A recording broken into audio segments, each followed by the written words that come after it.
On today's show, we take a look at post-election updates and a number of COVID cases.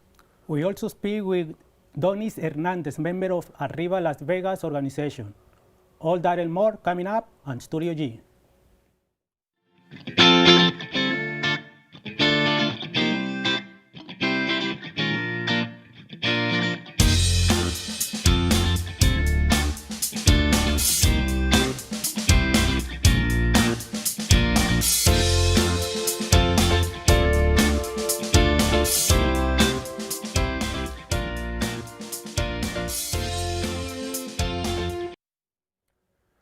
Welcome back to Studio G, news made for the rebel in you.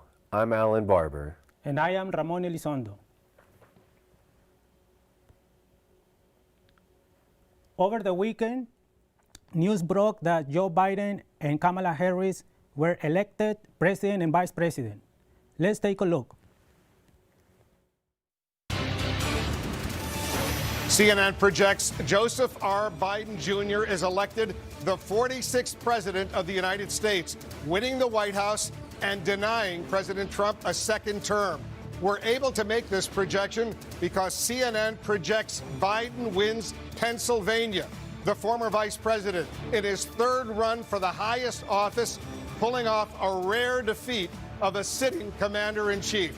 With this victory, Kamala Harris is set to become the first woman and the first person of color to be the vice president. Again, CNN projects Joe Biden will become the 46th president of the United States. And Jake, he is now President-elect Joe Biden. Congrats to our new president and vice president. Saturday night, President-elect Joe Biden, along with his running mate Kamala Harris, celebrated their victory from Wilmington, Delaware. Studio G reporter Ramon Elizondo has more.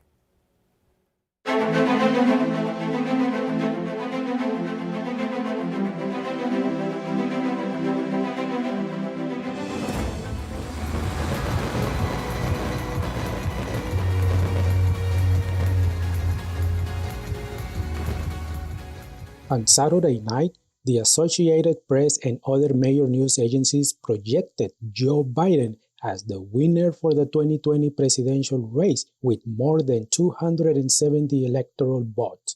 And so, after two bids for the presidency, from Wilmington, Delaware, President-elect Joe Biden addressed the nation to celebrate along with his running mate and now Vice President-elect Kamala Harris. The most diverse coalition in history. Democrats, Republicans, independents, progressives, moderates, conservatives, young, old, urban, suburban, rural, gay, straight, transgender, white, Latino, Asian, Native American. The African-American community stood up again for me. You've always had my back, and I'll have yours. Kamala Harris began her historically speech by sending a message to all women, especially those she considered the backbone of our democracy. Black women,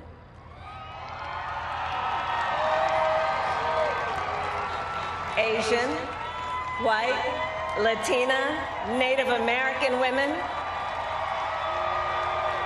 who throughout our nation's history have paved the way for this moment tonight, including the black women who are too often overlooked, but so often prove they are the backbone of our democracy.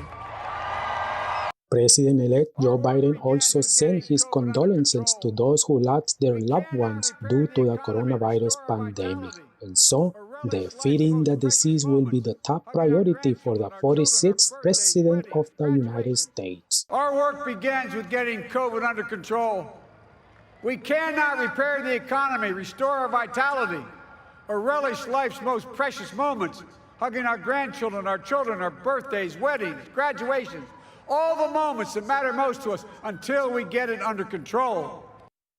During the weekend, people took the streets in major cities to celebrate the projected winner, including Philadelphia, Pennsylvania, the state that conceded the path to the White House to Joe Biden.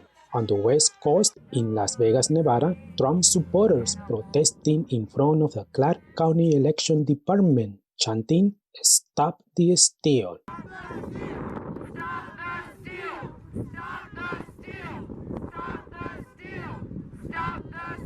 Meanwhile, in a very lonely and silent White House, the unconformity of President Trump reflected as he refuses to concede a peaceful transition to President-elect Joe Biden. Instead, the Trump campaign legal advisors continues to challenge the results in several states.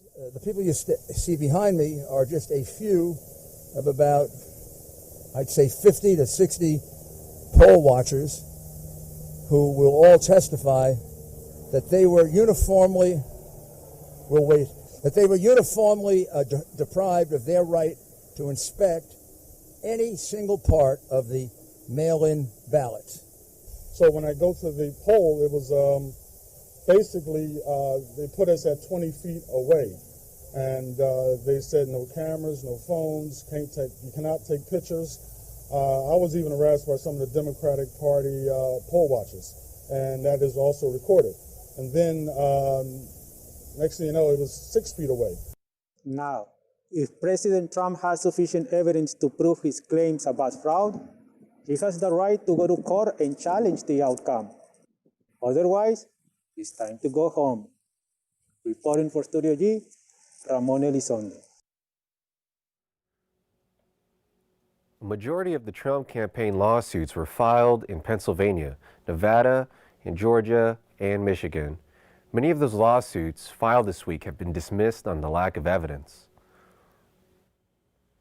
Election weekend, Cori Bush was named Missouri's first black congresswoman to get a seat in the U.S. House of Representatives. Reporter Andrew Stevenson has more on this monumental change. Kansas City, Missouri, the home of the NFL's Kansas City Chiefs, Arrowhead Stadium was used as a polling station. Voters patiently wait in the cold outdoor lines to cast their ballots, and the result was monumental.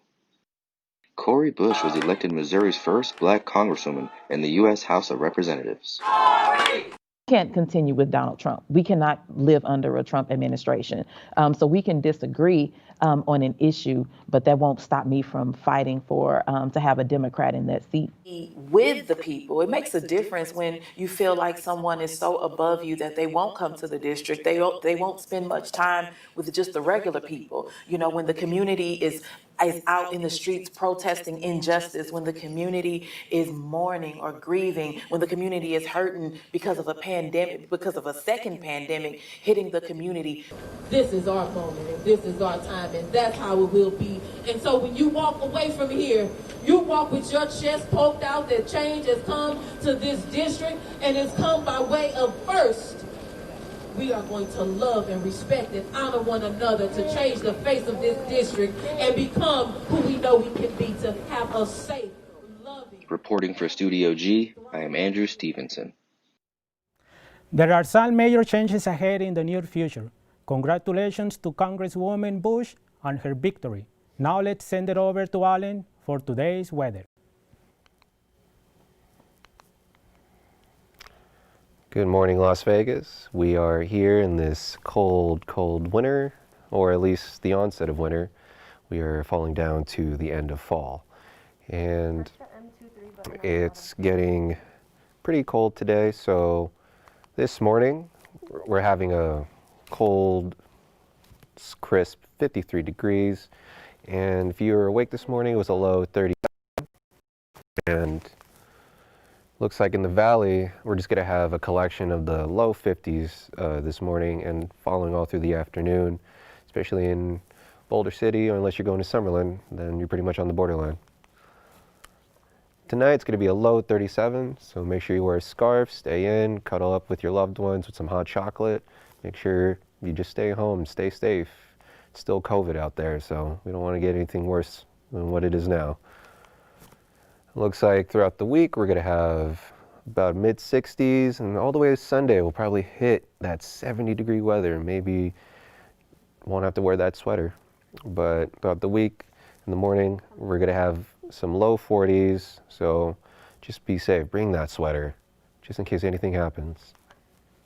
That's all for the weather today. Now I'm going to toss it back to Ramon at the desk.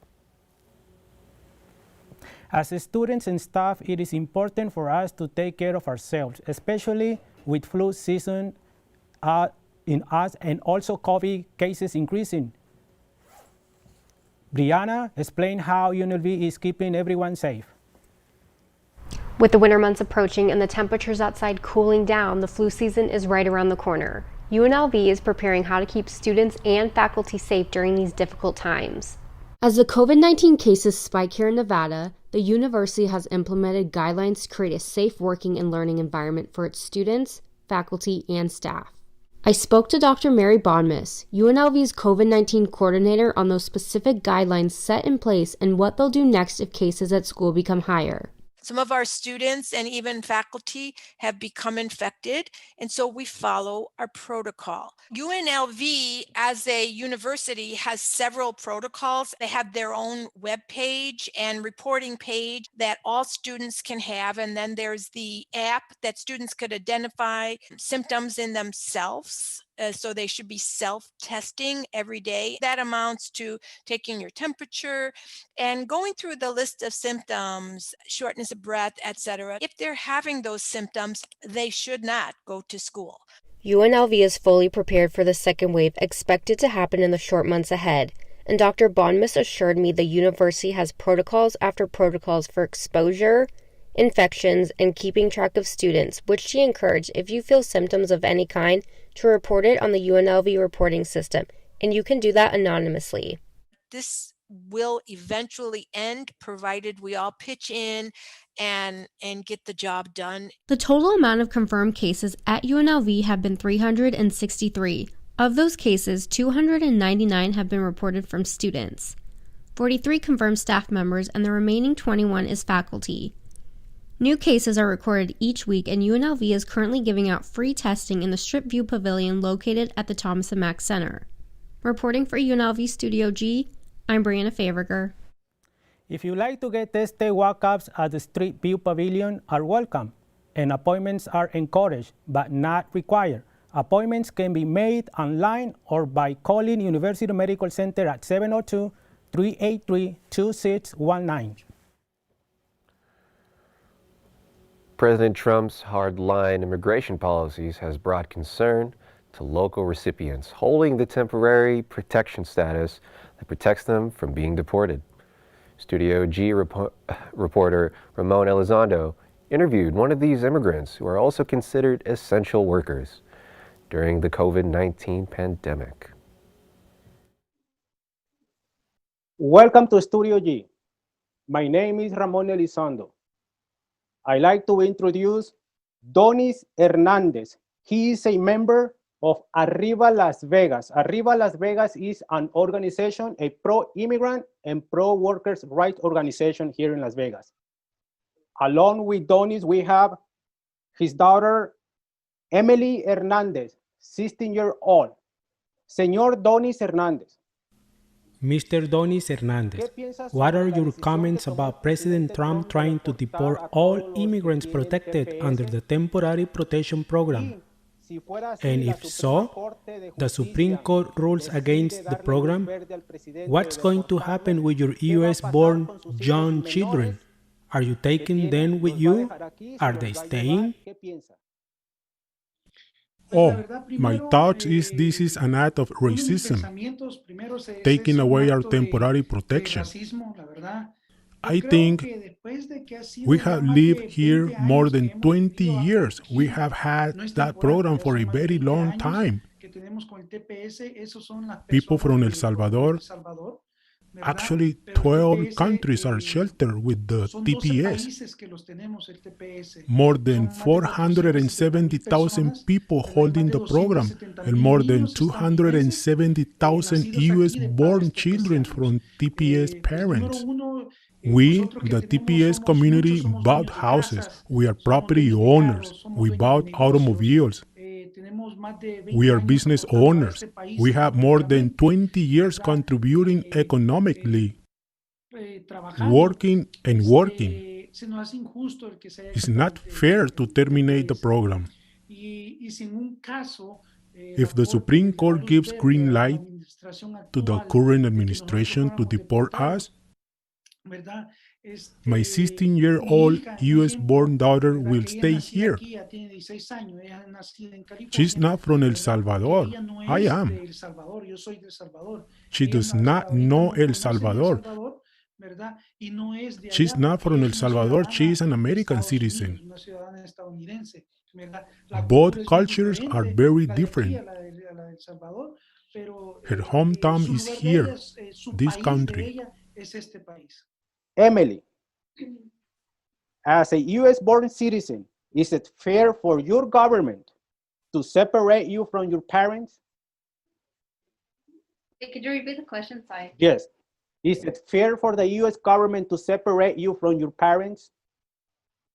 Definitely not, it's the same thing that many other, citizens here in Nevada and in the whole country say the same thing. It's not really fair. Our parents contribute a lot, especially like TPS holders. They give a lot of money, billions of dollars each year for their taxes. They help economically, There's a lot of essential workers that started working throughout the whole pandemic.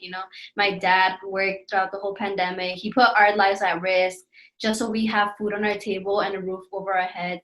And it's something difficult, that the government is never going to understand. And it's really selfish for them to, put us in that place, not just the children, but our parents that have helped not us to come to this country and, build a lifestyle for us. It's our future. And I know that that's something they are never going to understand, as well as this administration. They're never going to understand what our parents are doing, as well as dreamers. Now, don't forget to tune in next time. We will meet to see part 2 of Ramon's TPS interview. Longtime Jeopardy host Alex Trebek has passed away. Trebek was diagnosed with stage 4 pancreatic cancer in 2009. Studio G reporter Anthony Ramos gives us a look at this life and legacy. And now, here is the host of Jeopardy, Alex Trebek. George Alexander Trebek, better known as Alex Trebek, passed away on Sunday, November 8, 2020. Trebek, born in Canada on July 22, 1940, became known as one of the longest-running on-air hosts, presenting more than 8,000 episodes of Jeopardy! He began his stint on Jeopardy! In 1984 and had zero plans for retirement anytime soon. Do I have any plans for retirement? No? Do you know something I don't? In 2019, his health took an unfortunate turn for the worst. He announced to the world that he had been diagnosed with stage 4 pancreatic cancer. This week, I was diagnosed with stage 4 pancreatic cancer. Trebek had been undergoing chemotherapy ever since, making public updates to his health. Now, I'd be lying if I said the journey had been an easy one. Trebek passed away peacefully at his home, surrounded by family and friends. For Studio G, I'm Anthony Ramos. Welcome to America's favorite answer and question game, Jeopardy! 1. This is for sure, he will be missed by Jeopardy fans across the nation. As of right now, Jeopardy has not named a potential new host for the show. That's all the time we have for you today. Tune in Thursday at noon for more Studio G. I'm Alan Barber. And I am Ramon Elizondo.